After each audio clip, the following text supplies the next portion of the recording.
दोस्तों, आप अगर कभी भी किसी शॉप पर मोबाइल लेने जाओ और आपको एक के अंदर स्नैपड्रैगन का प्रोसेसर दिखे स्मार्टफोन में और एक में आपको मीडियाटेक का प्रोसेसर दिखे, तो ऐसे में शॉपकीपर आपके साथ ये जरूर खेल खेलता है कि इसके अंदर स्नैपड्रैगन का प्रोसेसर है तो ये अच्छा है, ये महंगा फ़ोन है क्योंकि इसके अंदर स्नैपड्रैगन का प्रोसेसर है। और अक्सर आपने ये चीज़ नोटिस भी की होगी कि सेम स्पेसिफिकेशंस पे अगर कोई मीडियाटेक का प्रोसेसर में आपको मिलता है तो उसकी प्राइस थोड़ी कम रहती है, और अगर उसी के अंदर स्नैपड्रैगन का प्रोसेसर आ जाता है तो उसकी जो प्राइस है वो जंप कर जाती है। लगभग 5 से 6 हज़ार रुपये महंगा वो स्मार्टफोन ऑटोमेटिक हो जाता है सिर्फ प्रोसेसर चेंज होने की वजह से।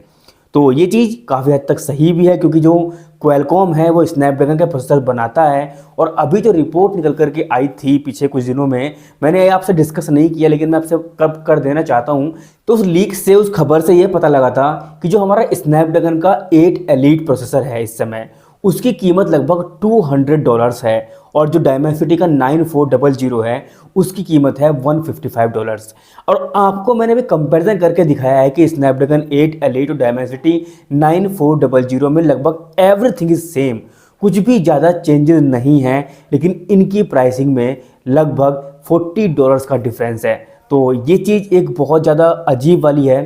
तो इसीलिए जो स्मार्टफोन्स हैं उनकी कीमत भी ऑटोमेटिक बढ़ जाती है क्योंकि जो स्मार्टफोन कंपनीज़ हैं उनको प्रोसेसर्स तो यही सप्लाई कर रहे हैं, और जब ये ऑटोमेटिक ही वहाँ से महंगे सप्लाई करेंगे तो प्राइस तो बढ़नी तय है। तो ये चीज़ तो क्लियर है कि जो स्नैपड्रैगन के प्रोसेसर्स होते हैं वो डायमेंसिटी के प्रोसेसर से महंगे होते हैं अगर उनके अंदर सेम कोर्स वगैरह हमें देखने के लिए मिले।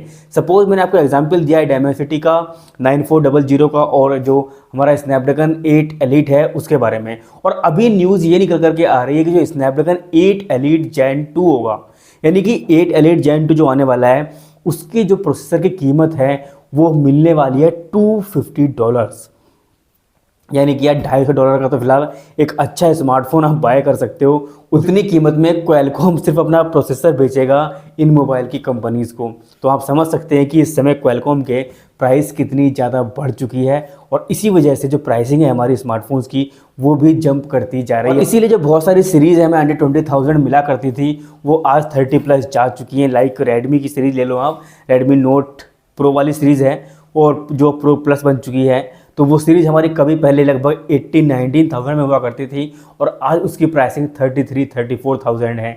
सैमसंग की ए वाली सीरीज़ है जैसे, वो लगभग 17, 18, 19, 20 हज़ार में आया करती थी और आज उसकी कीमत 35,000 प्लस है।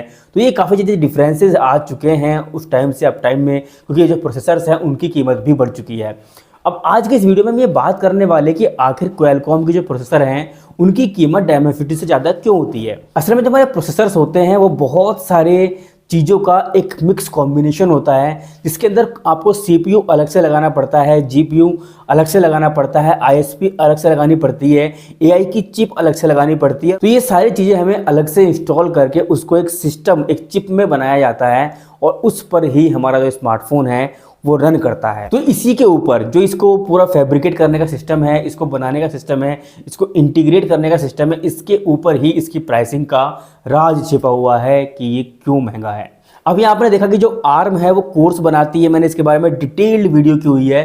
कोर्टेक्स नाम देती है उनको, कोर्टेक्स A78, कोर्टेक्स A76 और ये सारे जो कोर्स हैं वो सब होती है। ये लोग आर्म से कोर्स खरीदते हैं। जितनी भी प्रोसेसर की कंपनीज़ हैं इंडिया के अंदर, दुनिया के अंदर, चाहे वो एक्सिनोस हो, चाहे वो मीडियाटेक हो, चाहे यूनिसॉक हो, चाहे वो एप्पल की बायोनिक चिप वगैरह हो, या फिर चाहे वो स्नैपड्रैगन हो, ये सब अपने जो कोर्स हैं वो सब आर्म से ही खरीदते हैं और कोर्टेक्स की कोर खरीदते हैं। अभी क्वालकॉम क्या करता है, उन पर मॉडिफिकेशंस करता है, थोड़े बहुत इंप्रूवमेंट लेकर के आता है, उसको अपने अकॉर्डिंग एडजस्टमेंट करता है अपने एक्सपर्ट्स की टीम के साथ में। लेकिन मीडियाटेक इस मामले में बिल्कुल भी मेहनत नहीं करता, वो सेम टू सेम वहीं से कोर उठा करके अपने जो कोर्स प्रोसेसर हैं उसके अंदर लगा देता है। तो यहाँ पर उनको थोड़ी रिसर्च करने के लिए, थोड़ा अलग से काम करने के लिए, मॉडिफिकेशन करने के लिए वहाँ पर लोगों की ज़रूरत पड़ती है, वहाँ पर मशीनों की ज़रूरत पड़ती है। तो ऐसे में वहाँ पर उनकी कॉस्टिंग बढ़ जाती है। और वन मोर इम्पोर्टेंट थिंग जी, मैंने भी आपको कुछ दिन पहले एक वीडियो में बताया था कि गूगल ने क्वालकॉम के साथ पार्टनर किया है, उनके साथ में कोलैबोरेशन किया है कि भाई हम जो भी अपनी ऐप्स वगैरह बनाएंगे या फिर जो भी हम अपने जो सॉफ्टवेयर लेकर के आएंगे उस वो हमारे जो क्वालकॉम है, स्नैपड्रैगन है, उसके प्रोसेसर से ज़्यादा एंगेज रहेंगे या उससे ज़्यादा सपोर्ट करेंगे, उसको बेटर ऑप्टिमाइज्ड होंगे उसके लिए।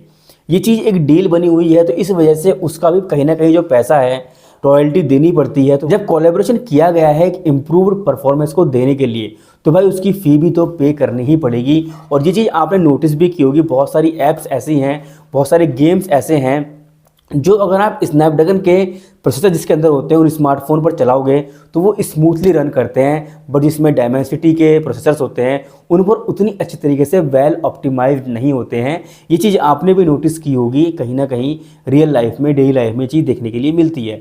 तो ये एक और बड़ा रीज़न है इसके प्राइसिंग ज़्यादा होने का, क्योंकि वहाँ पर भी वो पैसा पे कर रहे हैं। जो थर्ड मोर इम्पोर्टेंट थिंग है वो है ब्रांड वैल्यू।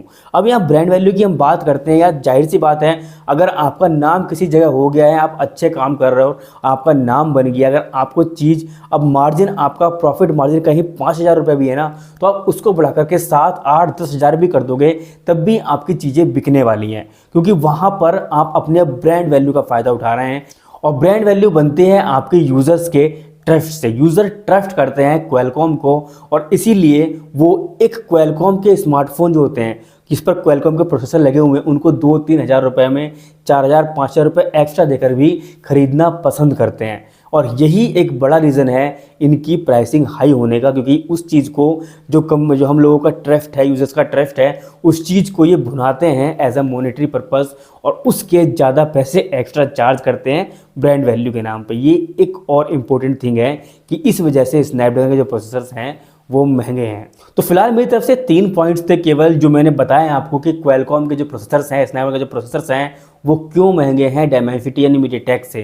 बाकी आपके मन में अगर कोई चौथा या पांचवा पॉइंट भी आता है तो आप नीचे कमेंट बॉक्स में ड्रॉप कर सकते हैं। ऐसी वीडियोस हम अपने चैनल पर लेकर के आते रहते हैं, तो ऐसी वीडियोस पानी है चैनल को सब्सक्राइब करके बेल आइकन प्रेस कर देना, क्योंकि हम नए नए टॉपिक्स पर ऐसी वीडियो लेकर के आते रहते हैं। बाकी इसका मतलब ये नहीं है कि जो मीडियाटेक का प्रोसेसर्स हैं वो काफ़ी बेकार होते हैं। देखिए वो वैल्यू फॉर मनी होते हैं। सर मैं आपको बताऊँ तो वो अगर आपसे 15,000 रुपीज़ का कोई स्मार्टफोन है तो एक अच्छी वैल्यू प्रोवाइड कर रहा है। अभी क्या है कि ये देखा गया है कि लॉन्ग टर्म में जो हम शॉर्ट टर्म में यूज़ करते हैं लगभग 1-1.5 साल में, तो हमें इतना फ़र्क नहीं दिखाई देता है इन कस्टम कोर्स का।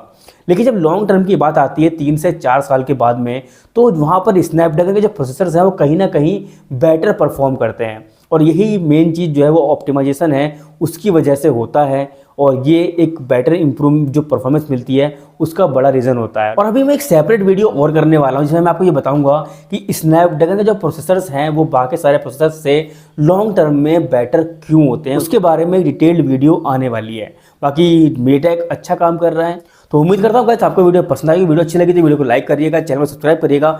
ऐसी वीडियोस पाने के लिए मिलते हैं आपसे नेक्स्ट वीडियो में। तब तक के लिए बाय बाय, टेक केयर, जय हिंद।